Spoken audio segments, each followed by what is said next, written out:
नमस्कार, मैं संगीता आप सभी भाई बहनों का स्वागत करती हूँ जीवन जीवन चैनल पे। हमारा जो मन है वो बहुत ही चंचल है। एक पल में यहाँ से वहाँ, वहाँ से यहाँ, ना जाने कहाँ कहाँ से घूमकर आ जाता है। अगर हम जीवन में कुछ प्राप्त करना चाहते हैं, ईश्वर को पाना चाहते हैं, तो हमें हमारे मन के ऊपर कार्य करना बहुत ही आवश्यक है।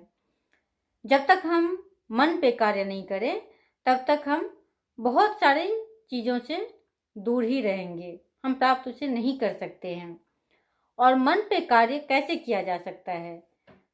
मन पर कार्य तभी किया जा सकता है जबकि हम स्वयं के आत्मचिंतन करें, हम अपने भीतर झांक कर देखें कि हम में कौन सी कमी है, हमारा कौन सा स्वभाव ऐसा है जिस पर हमें कार्य करने हैं। जब तक हम अपने भीतर देखेंगे नहीं तब तक हम कार्य कैसे करेंगे।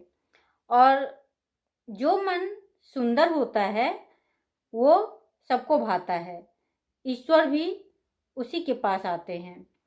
लेकिन जो मन सुंदर नहीं होता है, बहुत ही चंचल होता है, ईश्वर भी उससे दूर ही रहते हैं। तो इसीलिए मन पे कार्य करना बहुत ही आवश्यक है। अगर हमारा मन क्रोध, ईर्ष्या से भरा हो तो हमारे सामने ईश्वर भी खड़ा होगा तो हम उसे देख नहीं सकते हैं। और अगर हमारा मन सुंदर हो तो हम ईश्वर को जहाँ चाहें वहाँ पे प्राप्त कर सकते हैं, उसे अनुभव कर सकते हैं। मन पे कार्य कैसे किया जा सकता है? मन का खुराक है सुंदर विचार। जब हम मन को सुंदर विचार देते हैं तो इससे हमारा मन भी सुंदर होता चला जाता है। क्योंकि मन का स्वभाव ही है कि अगर आप उस पर कार्य करते हैं, उसे जहाँ चाहें वहाँ पे आप उसे लगा सकते हैं। और अगर आप मन को छूट दे देते हैं, उसे खुला छोड़ देते हैं, तो फिर मन आपको भटकाता रहेगा, वो आपके हिसाब से नहीं चलेगा। और ये आपके हाथ में है, किसी और के हाथ में नहीं होता है। जब हम इस पे कार्य करते हैं तो ये 100% हमारा कहना मानता है। और जब हम इस पे कार्य ही नहीं करेंगे तो ये हमारा कहना कैसे मानेगा। तो इसीलिए मन पे कार्य करना बहुत ही आवश्यक होता है। जिस तरह से हम अपने बाहर को इतना अधिक सजाते हैं, जैसे कहीं जाना ही हो तो जैसे सुंदर कपड़े पहनते हैं, उसी के रंग का फिर ज्वेलरी पहनते हैं, वैसे ही पर्स लेते हैं और भी बहुत सारी चीज़ों का ध्यान रखते हैं। तो वैसे ही हमारे भीतर जो इतनी सारी बुराइयां हैं, काम, क्रोध, लोभ, मोह, अहंकार, हम इन सब पर भी जब तक ध्यान नहीं देंगे तो हम केवल बाहर ही सुंदर बनकर रह जाएंगे, हमारा भीतर तो सुंदर होगा ही नहीं।